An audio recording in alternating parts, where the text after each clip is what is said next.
High friends, welcome back to cinema vision. 80s 90s காலகட்டத்தில் தமிழ் சினிமாவில் மிக பிரபலமான காமெடி ஆக்டர்ஸ் அப்படின்னா அது கவுண்டமணி செந்தில் மட்டும்தான் அப்படின்னே சொல்லலாம். ஏன்னா அந்த டைமில் இவங்க ரெண்டு பேருக்கு தான் ஏகப்பட்ட மவுஸ். அவங்க இல்லாத படங்களே இல்லை அப்படின்னு தான் சொல்லணும்.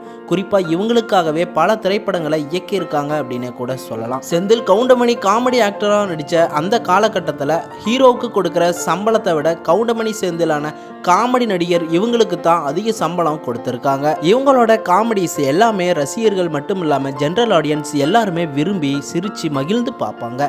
அந்த வகையில் இப்போ வரைக்குமே இவங்களோட காமெடிஸை மறக்க முடியாமல் இருந்துட்டு வர நிலையில் மறுபடியும் ட்ரோல் செஞ்சு மறுபடியும் எல்லாத்தையும் சிரிக்க வச்சுட்டு வந்துட்டு இருக்காங்க. இப்போ அவங்களுக்கு வயசாயிருச்சு அப்படிங்கிறதுனால கொஞ்ச காலமாக அவங்க நடிக்கிறத நிறுத்திட்டாங்க அப்படின்னு தான் சொல்லணும்.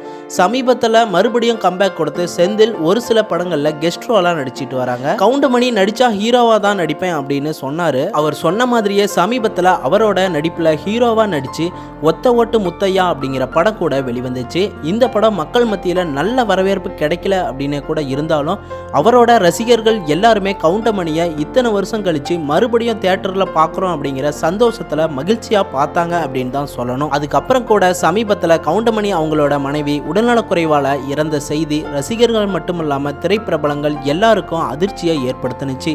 கவுண்டமணி அவர்களுமே ரொம்பவே உடைஞ்சு போய் நின்றுட்டாரு. ரசிகர்கள் திரைப்பிரபலங்கள் அப்படின்னு எல்லாருமே அவங்க மனைவிக்கு ஆழ்ந்த இரங்கலை தெரிவிச்சுட்டு வந்தாங்க. இந்த நிலையில சூப்பர் ஸ்டார் ரஜினிகாந்த் அவர்களும் அஞ்சலி செலுத்த வருவாங்க அப்படின்னு எல்லாரும் எதிர்பார்த்தாங்க. ஆனா அவர் வராதது மிகப்பெரிய பேசும் பொருளாகவும் மாறுனுச்சு. அந்த டைம்ல ரஜினிகாந்த் அவர்கள் கோயம்புத்தூர்ல முக்கியமான இடங்கள்ல ஜெயிலர் 2 படப்பிடிப்புக்காக பல முக்கிய காட்சிகளை எடுக்க பிஸியா நடிச்சிட்டு இருந்திருக்காராமா.